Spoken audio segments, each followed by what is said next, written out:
No livro Meteora, de Aristóteles, ele expõe a sua teoria cometária, ou seja, sua teoria sobre os cometas. E para Aristóteles, os cometas eles não passavam de fenômenos atmosféricos, que aconteciam abaixo da esfera lunar.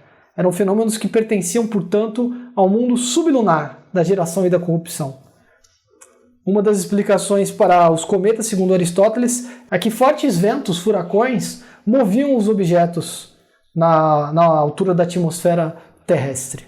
Na Renascença, essa teoria foi contestada. A primeira observação que levou a conclusões que contrastavam a teoria aristotélica sobre os cometas se deu com um astrônomo alemão chamado Petrus Apianus. O Petrus Apianus, em 1531, ele observou uma passagem do cometa Halley, que é um cometa periódico que retorna de tempos em tempos, com períodos em torno de 76 a 78 anos, próximo da Terra, próximo do Sistema Solar. E o Petrus Apianus, ele observou que a cauda dos cometas, ela sempre irradiava do Sol, ou seja, ela estava sempre apontando na direção contrária do Sol em relação ao cometa. O que era uma observação que demonstrava que, na verdade, havia uma relação dos cometas com o efeito solar.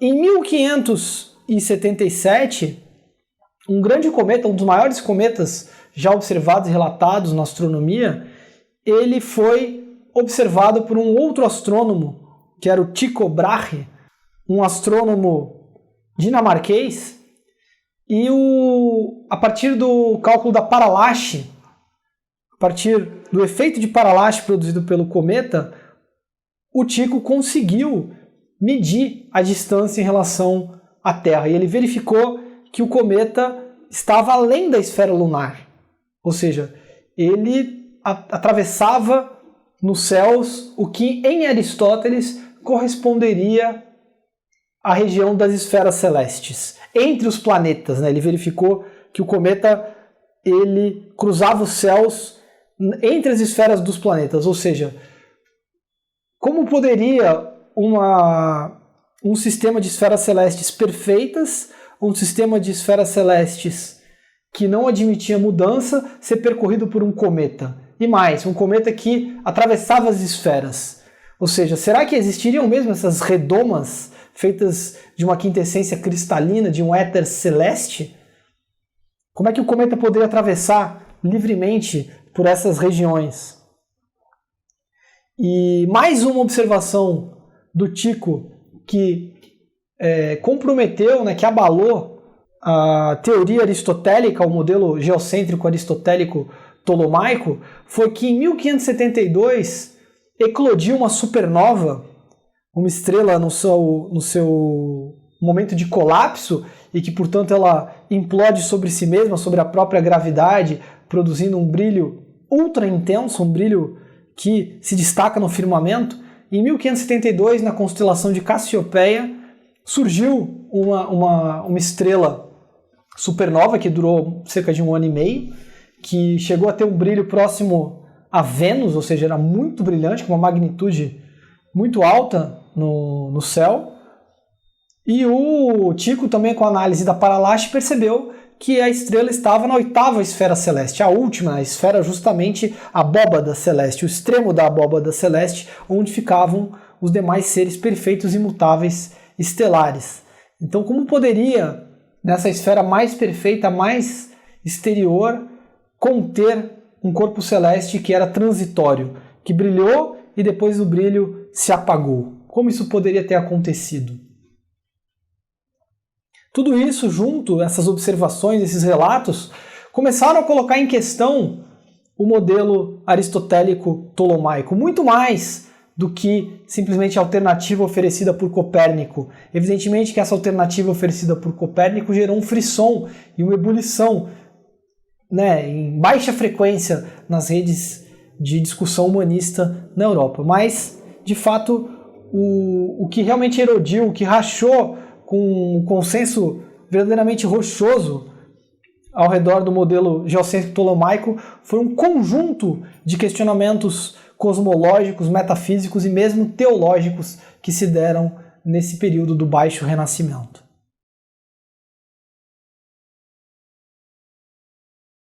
Então, na aula de hoje, nós vamos justamente continuar o nosso estudo da obra de Giordano Bruno e vamos relacioná-lo com a obra de um outro filósofo que o precedeu, que foi Nicolau de Cusa. Porque Giordano Bruno ele não é simplesmente alguém que realiza a virada copernicana, não é simplesmente alguém que rompe com a centralidade da Terra no sistema solar ou mesmo da criatura humana na criação divina.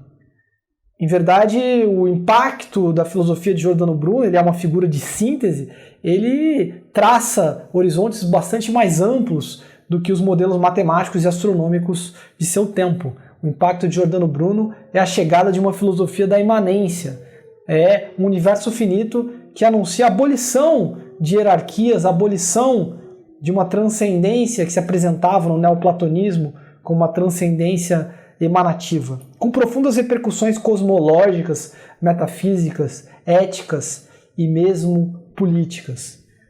Então a aula de hoje, traçando essa relação entre Giordano Bruno e Cusa ao redor da discussão da imanência, ao redor da insinuação da imanência, né, que já se infiltra na filosofia do infinito de Cusa, mas que verdadeiramente se descortina com Giordano Bruno, é a partir daí que essa aula hoje vai se orientar.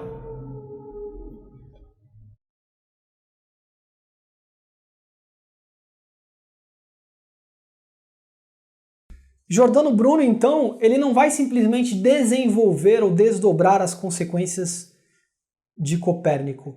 Ele vai deslocar essas consequências para o plano filosófico. Ele vai fazer uma teoria filosófica na qual Copérnico e a virada copernicana heliocêntrica vai ser uma alavanca, vai ajudá-lo. E nesse sentido, o Giordano Bruno ele sobe nos ombros de um outro filósofo, um outro metafísico do século anterior, que nós trabalhamos numa das aulas, que é o Nicolau de Cusa, e é, na verdade, desenvolvendo a metafísica, desenvolvendo a filosofia de Nicolau de Cusa, que Giordano Bruno vai poder esboçar a sua concepção de universo infinito. Então, existe aí uma composição que vai colocar Copérnico e Nicolau de Cusa numa alquimia, juntando um desdobramento da metafísica de Nicolau de Cusa e um deslocamento filosófico do modelo astronômico de Copérnico. Então, nós vamos começar agora recapitulando um pouco qual era o sistema de Nicolau de Cusa e por que o sistema de Nicolau de Cusa ele era uma ruptura no seu tempo em relação à metafísica e à cosmologia da Idade Média. E basta lembrar que em Nicolau de Cusa, que é o pensador do infinito, né, da visão do infinito, ele é um dos que defende que Deus ele não tem proporção, ele não tem comparação, ele é absolutamente infinito em relação às coisas finitas. Ou seja, não é possível encontrar termos de comparação entre as coisas finitas e o infinito de Deus. Não é possível a razão lógica, a razão humana, a partir da lógica que embute o princípio da não contradição, o princípio do terceiro excluído, enfim, os princípios da lógica formal, clássica, é impossível alcançar Deus. Deus está além do conhecimento racional, desse conhecimento dado por uma razão lógica e reflexiva. E nesse sentido, se poderia pensar que o Nicolau de Cusa, na verdade, repercute um dualismo metafísico entre o plano divino e o plano natural, entre o plano religioso e o plano físico, mas na verdade é como ele une ou como ele reúne o infinito e o finito, né? Como ele coloca que nós podemos, através de outro caminho, através de outro modo de conhecimento, que é a douta ignorância, que nós podemos alcançar o infinito, é aí que ele, de fato, é bastante, na reintrodução do infinito, que ele é bastante inovador, que ele é muito fecundo. E por quê? Porque para Nicolau de Cusa, Deus não está nos céus, não está num plano metafísico separado. Deus, ele está presente enquanto manifestação em todas as coisas. Ele está em todos os lugares do universo. Ele está em toda parte. E é por isso que o universo não pode ter um centro para Nicolau de Cusa. Porque não existe um lugar onde está a potência divina. Ela está espalhada. E por isso que o universo, para Nicolau de Cusa, ele já declara, ele não tem centro. Porque se colocássemos um centro, determinaríamos a posição de Deus. E Deus é indeterminável. Deus, ele não pode ser limitado. Ele não pode ser confinado. Ele é justamente aquilo que é infinito, que é incontinente. E nesse sentido, ele vai dizer, olha, o universo ele é como um círculo onde o centro está em toda parte e a circunferência em lugar nenhum. Por quê? Porque todos os lugares são centro, então ele, na verdade, ele é acêntrico, ou ele é pancêntrico, e ele não tem limites, a circunferência não está em lugar nenhum, ele não tem um lugar onde ele acaba. Por quê? Porque Deus é infinito. E aí, para podermos entender o funcionamento dessa metafísica de Cusa, ou seja, como ele faz a ligação entre o infinito, que é Deus, e o finito, que são as coisas, que são os entes, que é a natureza, as coisas da natureza, ou seja, entre Deus que é uno, é único, e o múltiplo, né, a diversidade do que existe, né, de todos os entes, como que se liga o uno e o múltiplo, que é um tema platônico que ele retoma, nesse sentido Cusa retoma Platão. Ele vai dizer o seguinte, olha, Deus é um embrulho. Deus, ele, tudo que existe, tudo que está presente no universo, ele se embrulha, se dobra, uma espécie de origami universal, uma dobradura suprema, formando um grande embrulho que é Deus. Deus é esse embrulho enquanto um absolutamente simples. E somente pode ser intuído como algo simples, é a essência simplicíssima. Quando Deus se desembrulha, quando ele se desempacota e, portanto, o origami ele vai realmente se desdobrar, nós fazemos a desdobradura do mundo, é que nós vamos alcançar as diversas formas, os diversos entes, tudo que é delimitado, tudo que tem limites, que tem contornos, que admite uma definição positiva de características e que, portanto, existe na natureza como coisas finitas. Mas nesse sentido, Deus ele é o uno do múltiplo e vice-versa. O múltiplo ele existe no uno, como o desdobramento do uno. Então, para Nicolau de Cusa, na medida em que há essa passagem do uno para o múltiplo, essa desdobradura do uno para o múltiplo, ele vai dizer que Deus não se esgota nesse processo. Ou seja, é como que se Deus se explicasse através das coisas. É como que houvesse uma explicação. Esse é o conceito de explicação, plicar, né? Pli, em francês, é dobra. Então ele se explica, ele se desdobra. E ele permanece presente. Ele continua sendo uma presença. E o caminho inverso também é válido, ou seja, as coisas se complicam em Deus. Deus é a complicação total. Deus é o embrulho, é o que complica todas as coisas em si. E por que o Nicolau de Cusa ele avança em relação à metafísica e à cosmologia platônica ou neoplatônica?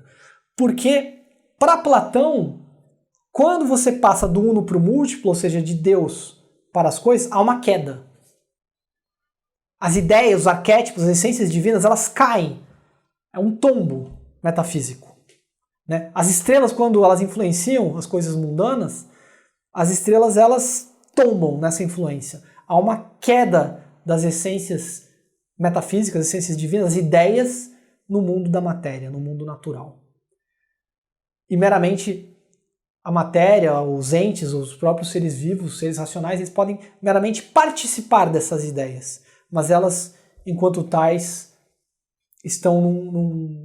têm uma essência muito superior e divina. Há uma hierarquia, portanto. O neoplatonismo, que vem justamente desenvolver o sistema platônico, ele vai criar inúmeros graus, inúmeros estágios e hierarquias que vão de Deus até as coisas. Ou seja, aquela cascata E aí, ao invés da participação, é o conceito de emanação. Quanto mais longe estamos das esferas celestes, da esfera divina, mais degradado é o ser. Vai do ser perfeito ao imperfeito, do eterno ao mutável. E assim por diante. Já em Nicolau de Cusa, essa explicação, ela resguarda a potência divina. Ela resguarda essa perfeição. E nesse sentido, se mantém, né, não há uma evacuação da essência divina. Ela se mantém nas coisas naturais, ela se mantém no mundo existente.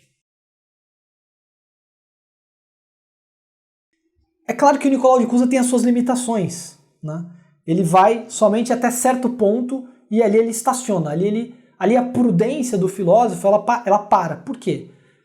Porque ele estava trabalhando com o platonismo, né, com o neoplatonismo, que é baseado na transcendência divina, né, a transcendência emanativa do uno, e começou a enxertar nessa transcendência a imanência, ou seja, enxertar essa presença divina nas coisas, essa presença das coisas em Deus, sem graus hierárquicos. Ele faz uma primeira injeção de imanência nesse sistema. Só que a imanência ela é uma vertigem da filosofia. A imanência ela dissolve todos os pontos de apoio e ela tem um risco muito grande, né? Hoje em dia a imanência é um termo bastante banalizado, né? A imanência virou um passe-partout, né? Uma espécie de panaceia e que cai no indiferenciado. E, portanto, a imanência ela demanda uma intensidade do pensamento muito alta porque ela tem um forte poder dissolvente. E por isso é um perigo propriamente filosófico. A imanência é um perigo do filósofo, próprio do filósofo. Porque ela também dissolve sistemas hierárquicos de poder, formas teológicas, sacerdócios que governam a partir da tristeza, poderes soberanos, enfim. E a filosofia cristã, toda a filosofia da Idade Média e também da Idade Moderna, ela tem essa tensão muito grande entre uma transcendência que tem que ser resguardada, que é a transcendência divina, e que justifica as formas teológicas e os poderes soberanos, e a imanência, o poder criativo, e justamente aquilo que dissolve a autoridade e que inaugura um novo sistema, uma instauração pura filosófica. E, portanto, as instituições, mesmo as instituições que controlam o pensamento, né, no caso da Igreja Católica, o Tribunal da Inquisição, mas também os vários poderes das igrejas reformadas, eles vão severamente fiscalizar e controlar a injeção de imanência nos sistemas na filosofia cristã. Então essas imanências ela tem que ser dosada. O próprio filósofo, na sua prudência, ele tem que escolher doses homeopáticas, bem pequenas, né? E se submeter a riscos e colocar em risco a sua própria vida, a sua própria obra nesse processo, porque a qualquer momento ele pode ser reenquadrado pelas formas teológicas. E o Renascimento ele é um desdobramento dessa tensão. É só pensar naqueles que harmonizaram, né, o cristianismo com a filosofia pagã, a filosofia grega, e vários que nós já abordamos, o neoplatonismo de Florença, Erasmo de Roterdã, Thomas More. E Cusa está também nessa encruzilhada, ele está nessa posição difícil de ser atravessado por essas tensões do pensamento, que são tensões de vida e morte, e nesse sentido ele precisa conter, ele começa a colocar suas limitações a essa visão da explicação divina no universo natural. Então não devemos nos surpreender desses filósofos como Nicolau de Cusa, o próprio Giordano Bruno, ou Spinoza. Eles falam muito de Deus, né? O tempo todo eles falam de Deus. Mas é que eles estão submetidos a uma coação teológica e que eles precisam transformar, né, com um brutal esforço do pensamento, um esforço filosófico, eles precisam transformar essa coação teológica num meio, numa matéria para novas criações, para criações fantásticas. Eles fazem isso, né? Deus, na verdade, para Cusa, por exemplo, ele é uma chance de se libertar dos torniquetes da representação, na medida em que Deus, para Nicolau de Cusa, é irrepresentável. Né? Deus, para ele, não pode ser conhecido racionalmente. Então ele, em certa medida, a partir do conceito de Deus, ele começa a se libertar dos enquadramentos da lógica aristotélica, das categorias, né? De todo o sistema de categorias do aristotelismo escolástico. Então, o Bruno também, o Giordano Bruno, ele vai usar Deus, embora ele vai despersonalizar Deus, né? Ele vai tentar livrar Deus do antropomorfismo, assim como Spinoza, mas ele usa isso como uma escada para poder escapar né, das coações vindas da própria filosofia. Esse é o drama do filósofo cristão, que é um drama de vida e morte. Então Nicolau de Cusa tem duas limitações ao seu sistema.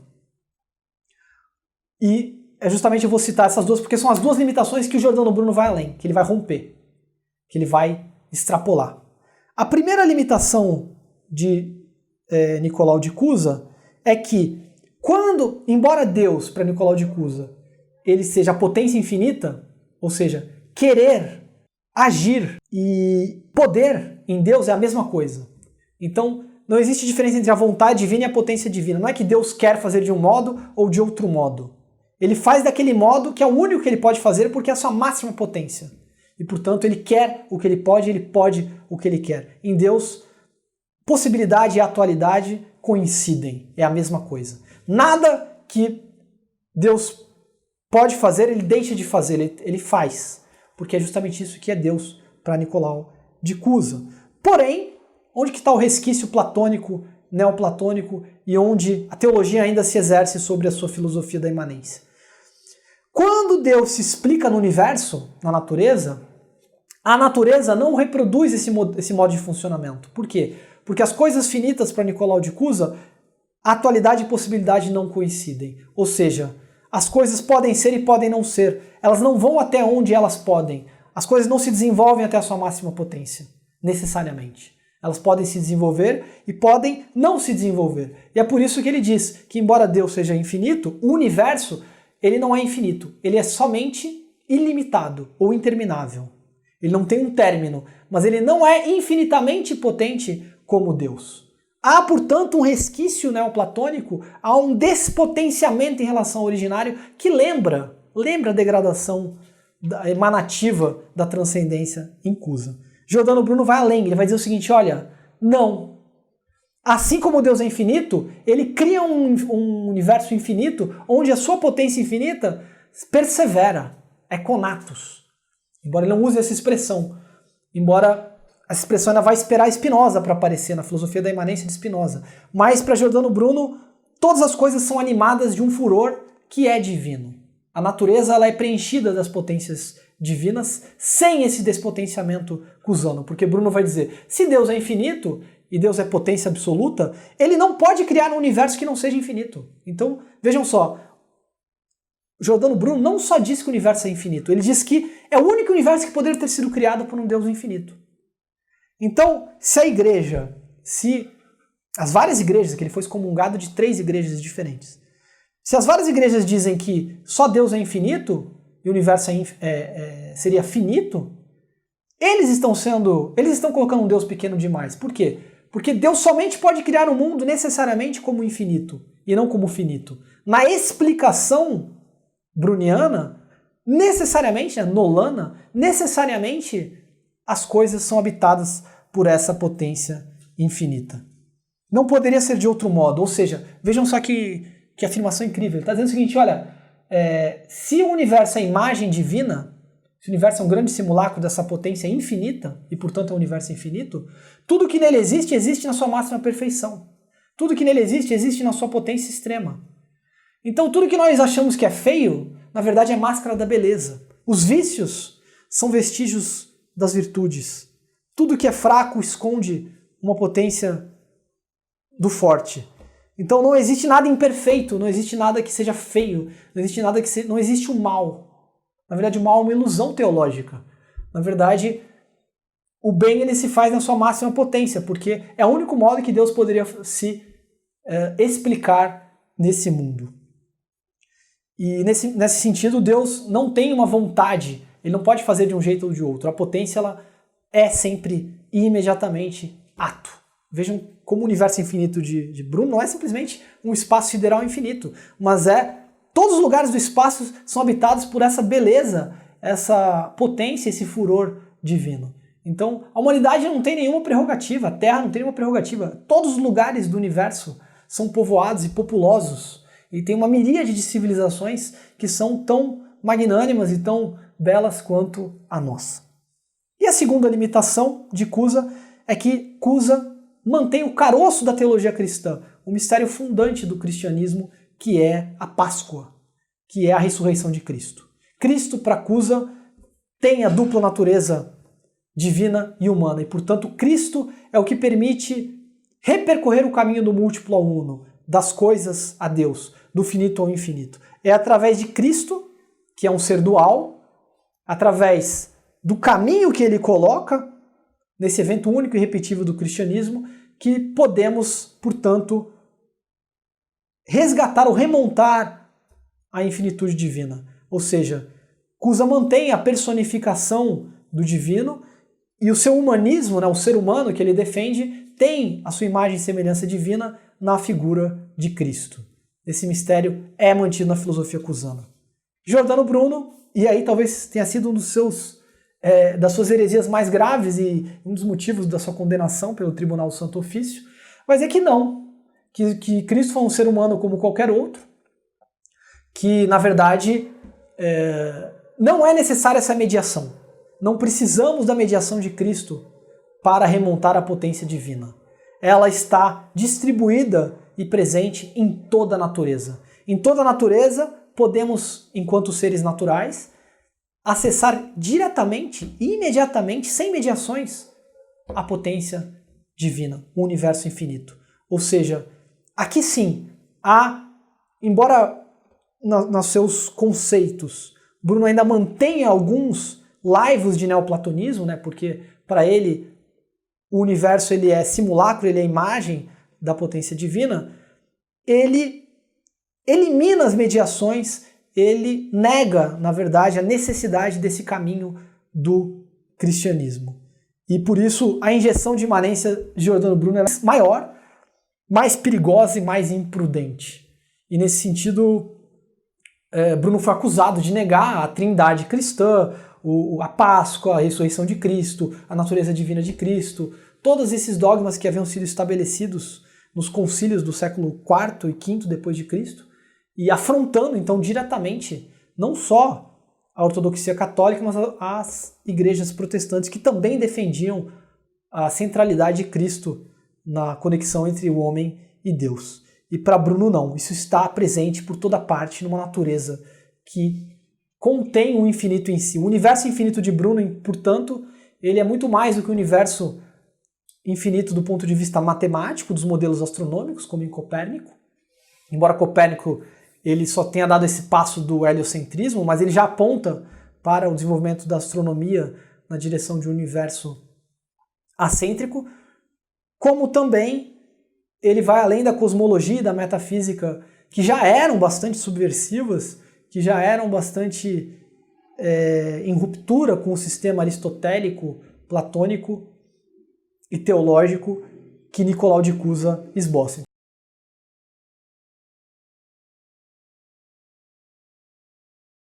Então, em Bruno, o universo infinito, ele ocupa o lugar dessa estrutura trinitária, ou dessa estrutura da teologia cristã, da cristologia, na qual Cristo, ou a Trindade para os católicos, fazem a mediação entre o infinito e o finito. Bruno rechaça e reconstrói um sistema a partir de Nicolau de Cusa, utilizando a alavanca de Copérnico e dos seus predecessores na antiguidade, e, portanto, de maneira espantosa, isso lhe toma como um furor, né? Ele fica intelectualmente furioso com essa nova elaboração, essa nova filosofia, abre alas, né, para uma injeção de uma dose de imanência que vai ser, na verdade, os grandes, que vão traçar, na verdade, os grandes embates dos séculos seguintes até os dias de hoje na filosofia. Então, Giordano Bruno ele é justamente essa dobradiça, ele tem esse condão de dar os passos além, cometer a híbris, né? Dar os passos além do que era tolerável, do que era aceitável, e na sua imprudência criativa inaugurar uma filosofia. Embora ele tomou para si esses perigos, as condenações e a própria execução no Campo das Flores em Roma, no ano de 1600. Deve per forza corrispondere una nuova concezione dell'uomo.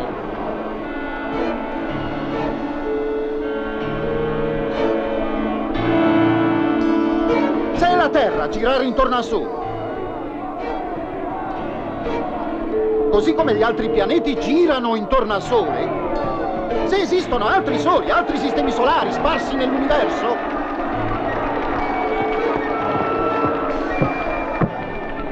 se ciò è vero, ed è vero,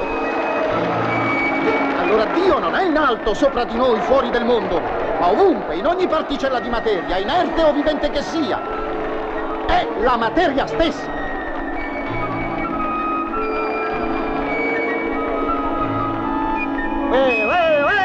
Fuori, fuori, fuori, gli stupidi pedanti! Hanno fatto della Sorbona una bottega dell'ignoranza! Noi vogliamo una filosofia libera, una libera ricerca scientifica, mentre voi imponete la vostra volontà di sopraffazione! Noi vogliamo l'autonomia del pensiero e della scienza da ogni autorità religiosa, civile o accademica! Voi volete soffocare ogni manifestazione dello spirito! Così possono essere scacciati per sempre dalla Sorbona e da ogni università i bigotti ed i pedanti. Amen, amen, amen. Questa università non aperta a tutti non è giusta. Le cattedre ai sapienti, non ai dogmatici, i banchi a disposizione di chiunque abbia amore per le scienze, un insegnamento veramente libero, una società in cui il lavoro delle mani e quello dell'ingegno siano onorati in egual misura. Soltanto in questo modo può nascere l'Homo Novus.